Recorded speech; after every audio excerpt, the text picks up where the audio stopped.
समझ आ गया?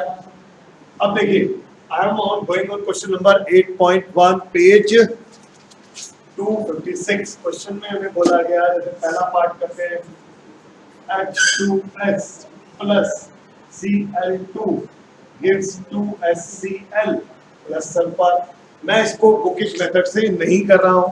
अगर हम बुक मेथड से करें तो कुछ कुछ ऐसे बोलेगा, इसने हाइड्रोजन छोड़ दिया, हाइड्रोजन लेने को क्या बोलते थे, रिडक्शन, तो हाइड्रोजन छोड़ने को क्या बोलेंगे, ऑक्सीडेशन। इसने हाइड्रोजन पकड़ लिया तो इसका रिडक्शन हो गया। मैं बिल्कुल नहीं पढ़ा रहा हूं, क्योंकि ये सिर्फ 6, 7, 8 तक ही ठीक लगता है। अब हम उस बारे में बात ही नहीं करना चाहते। अब वर्बल काम करते हैं। हम क्या चाहते हैं, जिसके लिए मैंने सारी मेहनत करी है, H2S की स्टेट निकालते हैं। यहाँ पर था +2, दो बार आया तो +2, साथ में था सल्फर, आंसर इज 0। सल्फर कितना, -2। अभी आपको ये बहुत लेंथी लगेगा, बाद में तो हम वर्बल करेंगे। हम इसे हर बार इक्वेशन क्यों बना के करेंगे, ये काम मैं तो वर्बल करता हूँ, आप भी कर सकते हैं। तो यहाँ पर 4 कितना हो गया, -2।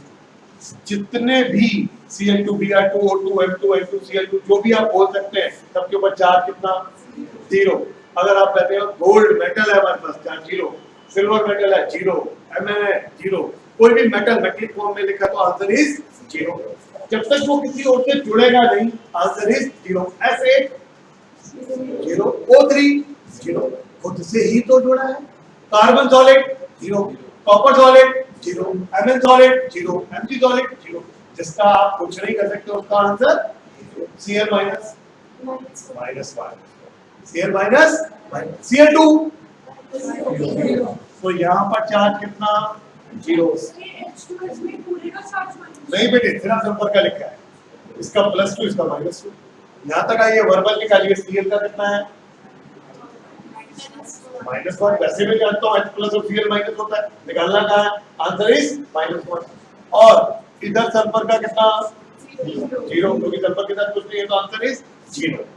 अब जरा ध्यान से सुनिएगा, now it's going more and more important. कईयों को एक चीज में दिक्कत आती है कि सर हमसे गेन और लॉस ही नहीं पकड़ा जाता है। बड़ा इजी तरीका दिखाता हूँ, लेकिन प्रैक्टिस करके आएंगे तो आपको अच्छा लगेगा। सल्फर की वैल्यू कितनी थी रिएक्टेंट में, as a reactant sulphur was -2, as a product sulphur is 0। ठीक है, अब देखिए, अगर रिएक्टेंट से प्रोडक्ट तक जाते हुए स्टेट इधर की तरफ भागे, नंबर लाइन में, जब तक आपको नहीं आता है तब तक ऐसे करें, तो इसे बोलेंगे ऑक्सीडेशन। समझ में आ गया? टेक्निकली ये लॉस हुआ, समझा सकता हूँ कैसे। इसका चार्ज कितना था, -2, 2 इलेक्ट्रॉन के कारण रहा होगा। यहाँ तक आते आते कितना हो गया चार्ज, 0, तो वो 2 इलेक्ट्रॉन भागे तो क्या हो गया, ऑक्सीडेशन। समझ में आ रही है बात? तो इसका मतलब इधर देखिए, यहाँ से यहाँ तक क्या हो रहा है, आंसर इज ऑक्सीडेशन। समझ में आई है बात? तो ऑब्वियसली इधर देखें, Cl2 के लिए Cl2 का चार्ज कितना, 0 एज ए रिएक्टेंट। जब ये प्रोडक्ट बना तो चार्ज कितना हो गया, -1। Cl माइनस, ये रिएक्टेंट, ये प्रोडक्ट, इधर भाग रहे हैं हम, उल्टा जा रहे हैं तो गेन हो गया। और लॉजिक भी लगा सकते हैं, 0 से माइनस हुआ, माइनस कैसे आ गया, इलेक्ट्रॉन गेन करा, समझ में आ गया? तो ये क्या हो गया, रिडक्शन। समझ में आ गया? अगर एक भी ढंग से पकड़ लिया, 2 ही प्रोसेस हो रही है, तो पक्का एक ऑक्सीडेशन है, दूसरा सोचने की भी जरूरत नहीं है, एक पक्का ऑक्सीडेशन है, दूसरा पक्का। लेकिन ऐसा भी हो सकता है एक ही रिएक्शन में 2 ऑक्सीडेशन हो रहे हो, एक रिडक्शन हो रहा हो, ऐसा भी पॉसिबल है। अभी दिखाऊंगा यहाँ पर। ये समझ में आया? उसको भी हम आगे चलते चलते देखेंगे। सिमिलर टू दिस कॉन्सेप्ट अगला देखते हैं। हमें बोला गया, देखें सेकंड पार्ट से, हमारे पास क्या है, 3Fe3O4 प्लस 8Al, और यहाँ पर आया 9Fe, और साथ में क्या आ गया, 4Al2O3। आपके लिए क्वेश्चन बताइए, रिडक्शन ऑक्सीडेशन कहाँ हो रहा है, Al से Al2O3 में ऑक्सीडेशन हो रहा है, रिडक्शन हो रहा है, ऑक्सीडेशन हो रहा है। देखिए कैसे, देखिए आपकी स्टेट यहाँ पर आई होगी +8/3, सही है, कोई दिक्कत किसी को नहीं। ओके, देखिए ऐसे ये हो गया 3Fe प्लस में -2 कितनी बार, 4 बार, 0, तो Fe की वैल्यू कितनी आ गई, +8 कर दिया। रीड है, यहाँ पर चार्ज है 8/3, यहाँ तक आते आते कितना दिख रहा है अपने को, 0। तो ऑब्वियसली प्लस का 0 तो तभी हो सकता है जब कोई नेगेटिव खाई हो इसने क्या खाए हैं, कुछ इलेक्ट्रॉन खाए हैं, इलेक्ट्रॉन खाए हैं तो इसका क्या मतलब हो गया रिडक्शन। दूसरा तरीका ये +8/3 यहाँ कहीं था, इधर भाग गया, इधर की तरफ भाग गया, इधर की तरफ, मतलब रिडक्शन। समझ में आ गया? ओके। अब देखिए यहाँ पर चार्ज कितना 0, यहाँ पर चार्ज निकालिए 2Al प्लस -2 3 बार, तो Al का वैल्यू कितना आ गया +3। तो ये 0 से +3, 0 से प्लस कैसे आ सकता है? प्लस तभी अपने जब इलेक्ट्रॉन को उठा के बाहर फेंकते हैं, तो इसका मतलब यहाँ क्या हो गया बेटे ऑक्सीडेशन। समझ में आ गया अच्छे से? तो दिस बिकम ऑक्सीडेशन। अब एक नई टर्म दिखा रहा हूँ। देखिए जो अपने दलाल होते हैं, सपोज कीजिए मुझे एक प्रॉपर्टी खरीदनी है, तो मैं किसके पास जाऊंगा? प्रॉपर्टी डीलर के पास जाऊंगा। तो अगर किसी की दुकान पे बोर्ड लगा हुआ देखूं कि भाई तू प्रॉपर्टी डीलर है, तो इसका मतलब वो प्रॉपर्टी खरीदता है? आंसर है नहीं। वो क्या करता है? प्रॉपर्टी खरीदवाता है। ये वर्ड है, सेम चीज यहाँ पर। इसका क्या हो रहा है? आपने क्या बोला? इसका क्या हो रहा है? रिडक्शन। तो it act as a oxidant. Oxidant means दूसरे को ऑक्सीडाइज करेगा। अगर खुद रिड्यूस हो रहा है तो किसी को तो छीने होंगे इलेक्ट्रॉन, तो जिससे छीने उसको क्या करा रहा है? ऑक्सीडाइज करा रहा है। तो it act as a oxidising agent और ऑक्सीडेंट। समझ में आ गया? तो इसको हमने बोला कि भाई ये रिडक्शन में जा रहा है। ध्यान से सुनिए, कुछ टर्म सिखा रहा हूं। इसको रिडक्शन में जा रहा है। ये क्या हो गया?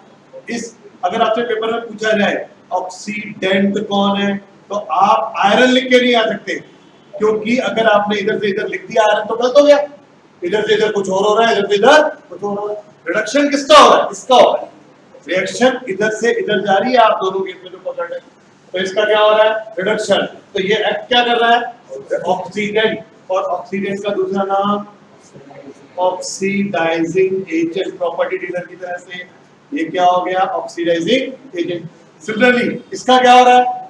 ऑक्सीडेशन हो रहा है। तो it will act as a good reducing agent. तो हम कह सकते हैं, हमारे को पूछा जाए रिडक्टेंट कौन है, रिडक्टेंट का नाम है Al, या इसको बोल सकते हैं रिड्यूसिंग एजेंट। कंफ्यूज तो नहीं होंगे? ये 12 तक जाते जाते बार बार यूज होगी टर्म। देखिए फ्लोरीन F2 को जानते हैं आप? जानते हैं F2 को? F2 इलेक्ट्रॉन लेने के लिए जाना जाता है, देने के लिए? F2 सबसे ज्यादा रिड्यूस होता है। स्टेटमेंट सही है? F2 सबसे ज्यादा रिड्यूस होता है क्योंकि वो इलेक्ट्रॉन लेके क्या बन जाता है? F-। और F2 सबसे तगड़ा ऑक्सीडाइजिंग एजेंट है। सही है स्टेटमेंट दोनों?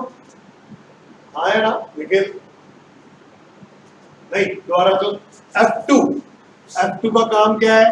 F2 का काम है सिर्फ एक ही चीज से आती है, इलेक्ट्रॉन लेके क्या बन जाए बेटे? F-। समझ में आ गया?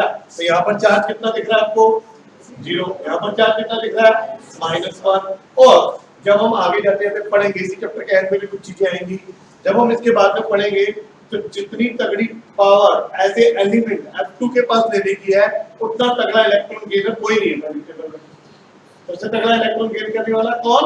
F2। देखिए सबके पास अपनी अपनी पावर है, लेकिन अगर मैं आपसे बोलूं सोडियम इलेक्ट्रॉन गेन करता है तो आप मानोगे? नहीं करता। और फ्लोरीन इलेक्ट्रॉन लूज करता है तो आंसर नहीं करता। कर तो सब कुछ सकता है, लेकिन फ्लोरीन से ताकतवर कोई है ही नहीं छीनने वाला, तो फ्लोरीन अल्टीमेटली क्या करेगा? सिर्फ गेन करेगा। समझ में आ गया? तो फ्लोरीन ने इलेक्ट्रॉन गेन किया, तो इसका क्या हुआ? इसका क्या हुआ? रिडक्शन। एग्री? तो ये क्या एक्ट कर रहा है? Oxidising agent. समझ में आया? अब मेरा उल्टा क्वेश्चन, क्या F- ऑक्सीडाइज होगा?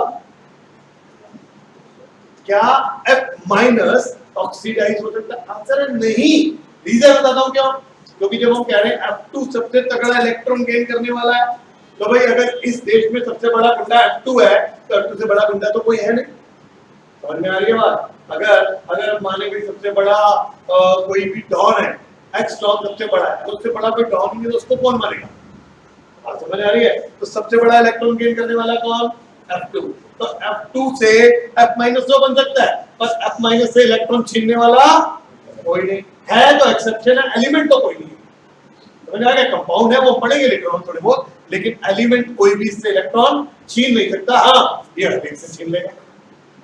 अब इसमें भी कंफ्यूजन होता है कई बार। F2 इलेक्ट्रॉन गेन करता है F-। आपसे पूछेगा F2 act as a oxidizing agent और F minus, आंसर है F कुछ नहीं है, F2 act as a oxidizing agent क्योंकि इलेक्ट्रॉन गेन कौन कर रहा है, F2. तो it is undergoing what, reduction, and it is acting as oxidant या oxidizing agent. सबसे तगड़ा oxidizing agent कौन, F2. अच्छा चलो देख के बताओ सबसे अच्छा reducing agent कौन, सीरियम. अब रट्टा मारना उल्टा, सबसे तगड़ा रिड्यूसिंग एजेंट होता है लिथियम. समझ आ गया? Yes. If I talk to you, रट्टा मारना अभी तो थोड़ी देर के लिए, बाद में पढ़ेंगे क्या आंसर है. Yes, if I talk to you, सबसे कम आयनाइजेशन किसकी, सीरियम की. सीरियम इलेक्ट्रॉन आराम से देना चाहिए, पर सबसे ज्यादा देता कौन है आराम से, लिथियम. ऑल्दो उसकी आयनाइजेशन ज्यादा है. समझ में आ गया? ये कॉन्सेप्ट हम पढ़ेंगे जब हम आएंगे एच ब्लॉक. लेकिन रट्टा तो मार सकते हैं. सबसे अच्छा इलेक्ट्रॉन देने के लिए कौन जाना जाता है, लिथियम. और सबसे ज्यादा इलेक्ट्रॉन लेने के लिए कौन जाना जाता है, F2. सबसे ज्यादा इलेक्ट्रॉन गेन तकनीक किसकी होती है, Cl2. वंस अगेन चेंज कीजिए, फ्लोरीन का कॉन्सेप्ट पीरियोडिक टेबल में पढ़ा था, होनी चाहिए फ्लोरीन की, पर होती किसकी है, फ्लोरीन. सबसे ज्यादा कम आयनाइजेशन किसकी होती है, वो वापस सीधे वो लिथियम की कम नहीं होती, वो किसकी होती है, लिथियम. ये कॉन्सेप्ट बिल्कुल अलग अलग है, कुछ ऐसे समझ सकते हैं. मैं आपको समझाता हूं, थोड़ा सा बात करते हैं. लिथियम और सीजियम, हमें लगता है क्या है, सीजियम आराम से देगा क्योंकि लिथियम ऊपर बैठा है, सीजियम नीचे बैठा है. लिथियम की आयनाइजेशन ज्यादा, सीजियम की कम. पर सेंसिटिवली देखें तो ये कब देते हैं, जब ये पानी में डाले जाते हैं तब ये इलेक्ट्रॉन लूज करते हैं. और जब पानी में डालते हैं तो एक नया कॉन्सेप्ट लग जाता है, पानी इनको चारों तरफ से घेर लेता है, उसके कारण एक एनर्जी निकलती है, इसको बोलते हैं हाइड्रेशन एनर्जी. आयोनाइजेशन चाहिए और हाइड्रेशन निकलती है. अब एक चीज सोचिए, केमिस्ट्री में तभी कोई प्रोसेस होगा जब कोई निकलने वाला प्रोसेस ज्यादा और लेने वाला कम. समझ में आ रही है बात? अगर कोई बोले कि मैं आपको बोलता हूं बेटा मेरा एक स्टूडेंट है जिसका रोज का खर्चा 50,000 रुपए है, विल यू बिलीव मी? थोड़ा अपरेंटली तो नहीं करोगे, लेकिन थोड़ा दिमाग लगाओ तो करोगे. कैसे करोगे? अब मैं दूसरी स्टेट में बोलता हूँ, वो भाई धीरूभाई अंबानी का बेटा है. Agreed? Now you agreed? Why you agreed? Because 50,000 का खर्चा तो तभी करेगा जब 5 लाख रुपए रोज की इनकम भी अंदर आती हो. रोज agreed है. Same is the concept. माना लिथियम की आयनाइजेशन बहुत ज्यादा, पर लिथियम की हाइड्रेशन भी बहुत ज्यादा. आयनाइजेशन भी इलेक्ट्रॉन लेने के लिए, देने के लिए तो बहुत सारी एनर्जी चाहिए, और उसे वो एनर्जी कहाँ से मिल रही है, जब वो पानी से इंटरेक्ट करता है तो पानी से इतनी एनर्जी निकालता है कि उसकी आयनाइजेशन की रिक्वायरमेंट फुलफिल हो जाती है. समझ में आ रहा है होता है? और ये यहाँ पे इंपॉर्टेंट नहीं है, लेकिन सिर्फ मैंने इसलिए समझाया कि सबसे बढ़िया रिड्यूसिंग एजेंट कौन सा होता है, लिथियम. सबसे अच्छा ऑक्सीडाइजिंग एजेंट कौन सा होता है, F2. लेकिन इलेक्ट्रॉन गेन किसकी ज्यादा होती है, Cl2. और आयनाइजेशन सबसे कम किसकी होती है, Cl2.